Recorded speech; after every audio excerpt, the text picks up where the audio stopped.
Quando cochilei, por volta das 3h10, ouvi passos. Abri os olhos levemente, ainda meio adormecido, apenas para ver que era o Henry, acompanhado por outro enfermeiro. Ele olhou na minha direção, e eu fingi estar dormindo ao fechar os olhos. Consegui ouvir passos e barulhos, percebendo que estavam tentando agir sorrateiramente e teriam sucesso se eu estivesse dormindo. Mas eu não estava. Ouvi tudo. Abri os olhos 5 minutos depois, após cair completo silêncio, e imediatamente fui verificar a cabine onde o corpo do garoto estava. Era exatamente o que eu esperava, o corpo tinha desaparecido. A pessoa em quem mais confiava, pensando que ele nunca faria algo assim, era o culpado por tudo isso. Mesmo assim, decidi seguir o teatro. Corri para a cabine, parecendo preocupado, e disse a ele que o corpo tinha sumido. Sua atuação preocupada foi convincente. Se eu não soubesse melhor, teria acreditado. Olhei para ele perplexo enquanto perguntava, mas de repente ele parou de fingir e me olhou seriamente, como se estivesse tentando entender algo. Ele me mandou ir para a morgue e disse que estaria lá em alguns minutos.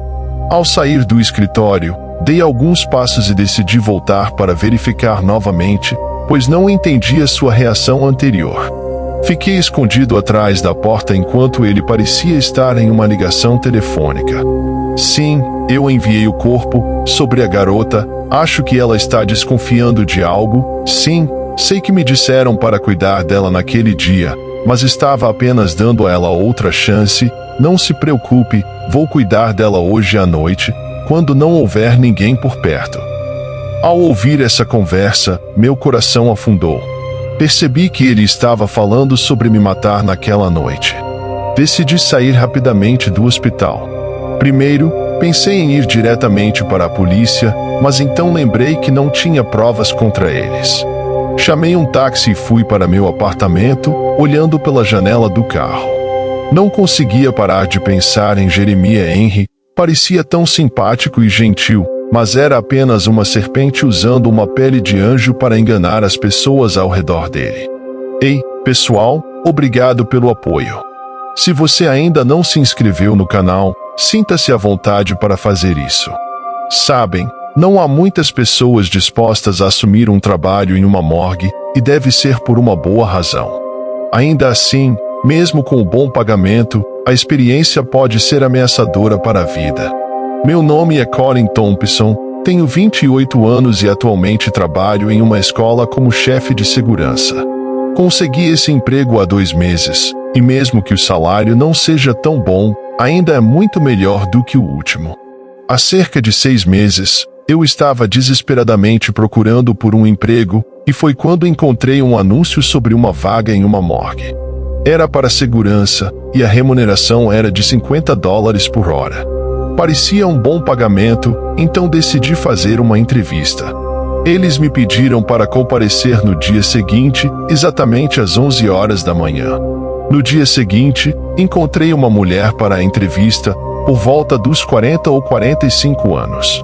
Ela perguntou sobre minha experiência na área de segurança, que tinha apenas 2 anos na época, e se eu poderia trabalhar durante a noite. Eu não queria perder essa oportunidade de ganhar um bom dinheiro, então concordei com o que ela disse.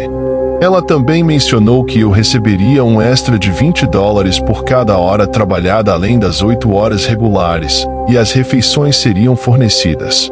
Mal podia acreditar na minha sorte. Além do bom salário, ainda havia benefícios adicionais.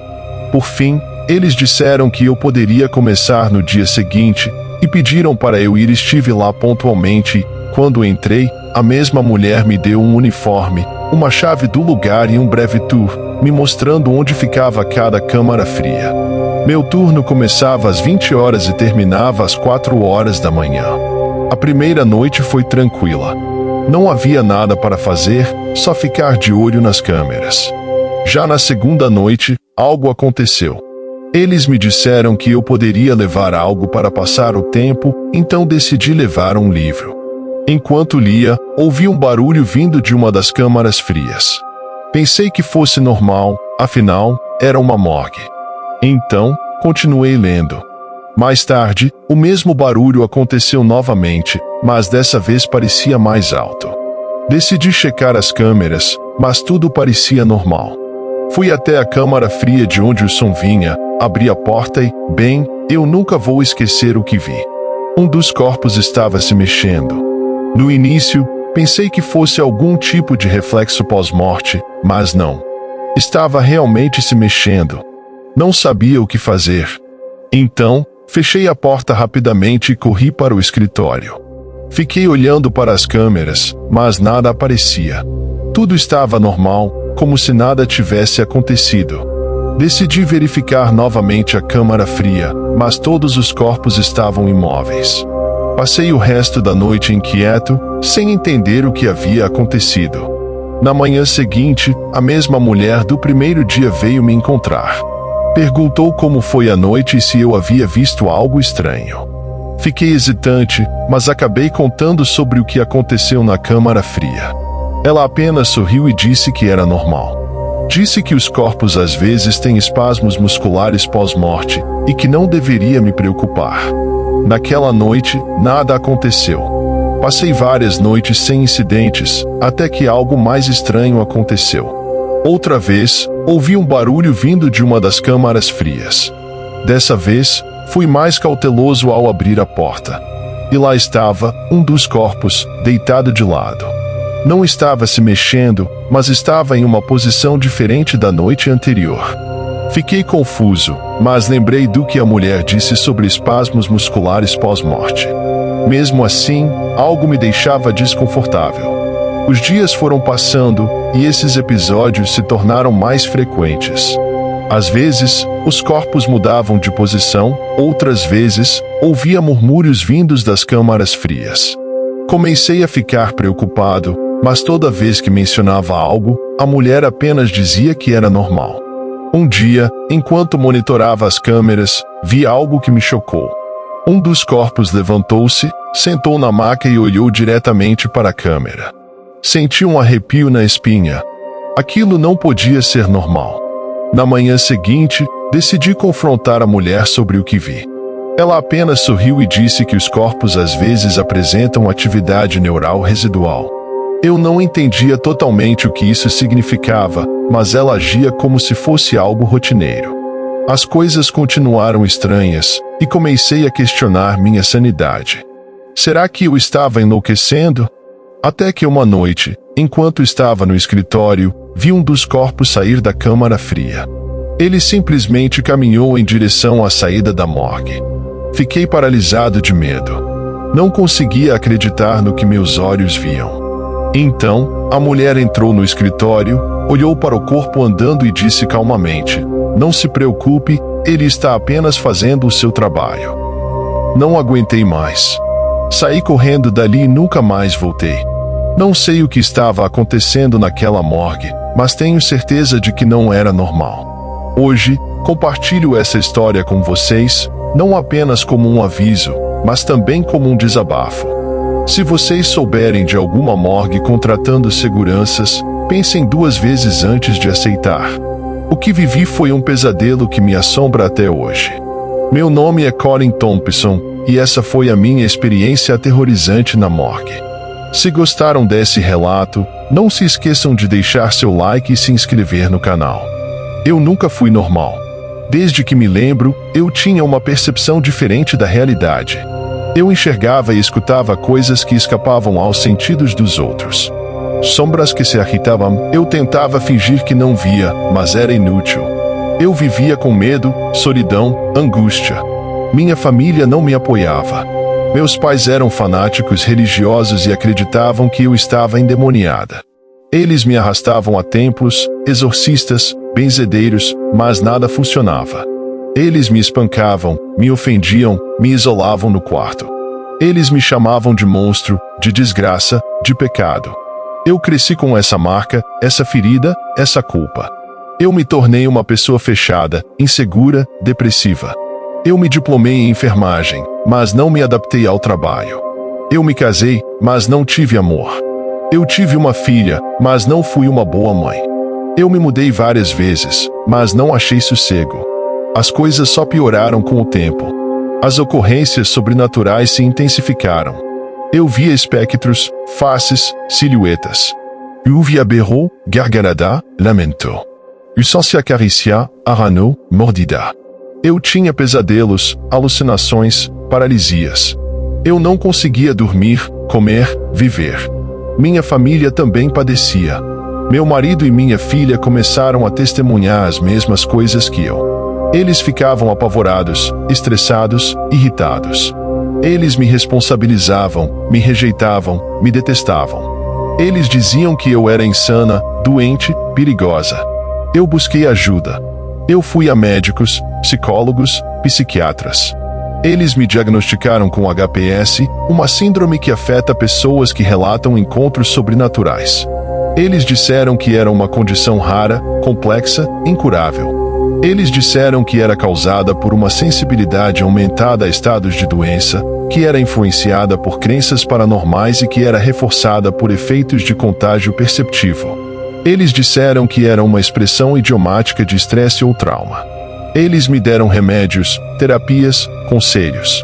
Eles me fizeram testes, questionários, entrevistas. Eles me estudaram, me analisaram, me avaliaram. Eles me trataram como um caso, um problema, um objeto. Eles não me ajudaram. Eles não me entenderam. Eles não me curaram. Eles só me fizeram sofrer mais. Eles despertaram algo em mim. Algo ruim, algo terrível. Algo que eu não posso controlar. Algo que quer se vingar. Deles. De todos. De mim. Meu nome é Jonathan e eu moro numa cabana na floresta desde que nasci. Meu pai me ensinou a caçar, a pescar, a plantar e a rezar. Ele dizia que a floresta era nossa casa e que a gente não precisava de mais nada. Ele também dizia que tinha muita coisa ruim no mundo lá fora, que a gente devia evitar as pessoas e as cidades.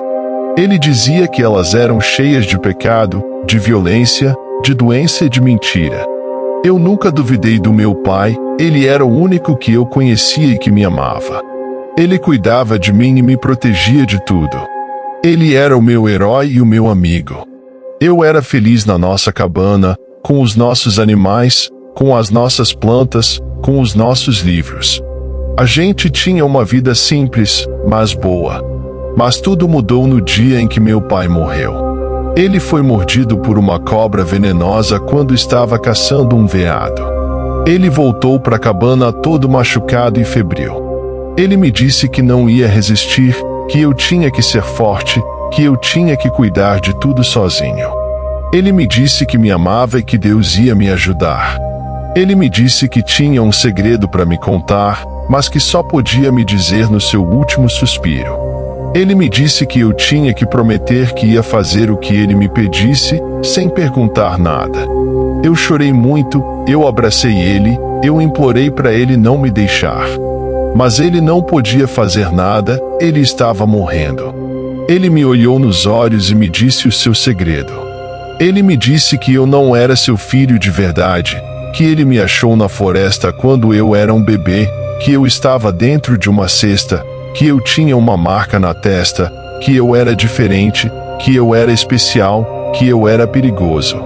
Ele me disse que eu tinha que fugir da cabana, que eu tinha que ir para longe, que eu tinha que me esconder, que eu tinha que me proteger, que eu tinha que me preparar.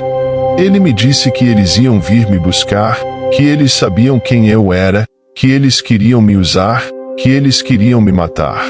Ele me disse que eles eram os demônios, que eles eram os inimigos, que eles eram os responsáveis por tudo de ruim que acontecia no mundo. Ele me disse que eu era o único que podia enfrentá-los, que eu era o único que podia salvá-lo, que eu era o único que podia mudar tudo. Ele me disse que eu era o escolhido, que eu era o Messias, que eu era o Anticristo.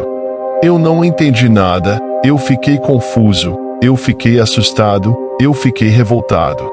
Eu perguntei para o meu pai o que ele estava dizendo, se ele estava delirando, se ele estava brincando, se ele estava mentindo.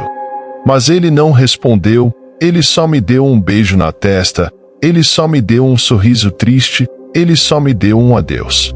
Ele morreu nos meus braços, ele se foi para sempre, ele me deixou sozinho. Eu enterrei o meu pai no quintal da cabana, eu fiz uma cruz de madeira, eu fiz uma oração. Eu chorei mais um pouco, eu me despedi dele, eu agradeci por tudo. Eu peguei as minhas coisas, eu peguei a minha espingarda, eu peguei o meu cachorro. Eu saí da cabana, eu saí da floresta, eu saí do meu mundo. Eu não sabia para onde ir, eu não sabia o que fazer, eu não sabia quem eu era. Eu só sabia que tinha que fugir, que tinha que me esconder, que tinha que me preparar. Eu só sabia que eles iam vir me buscar, que eles sabiam quem eu era, que eles queriam me usar, que eles queriam me matar. Eu só sabia que eu era o escolhido, que eu era o Messias, que eu era o Anticristo. E esse é o meu relato, essa é a minha história, esse é o meu segredo. Eu não sei se é verdade, eu não sei se é mentira, eu não sei se é loucura. Eu só sei que eu tenho medo, eu só sei que eu tenho dúvidas, eu só sei que eu tenho esperança. Eu só sei que eu tenho uma missão, eu só sei que eu tenho um destino, eu só sei que eu tenho um poder. Eu só sei que eu sou o Jonathan, o caipira da cabana, o filho da floresta, o anticristo do mundo. Olá amigos, peço o apoio de vocês simplesmente deixando o like de vocês. Nada mais eu peço. Mas também é claro que ninguém é obrigado a deixar seu like, se não tiver gostado do vídeo. Mas se você gostou do vídeo deixando o seu like, o YouTube entende como relevante o conteúdo e distribui o vídeo para mais pessoas, combinado então? Se gostou do vídeo, deixa o seu like, obrigado.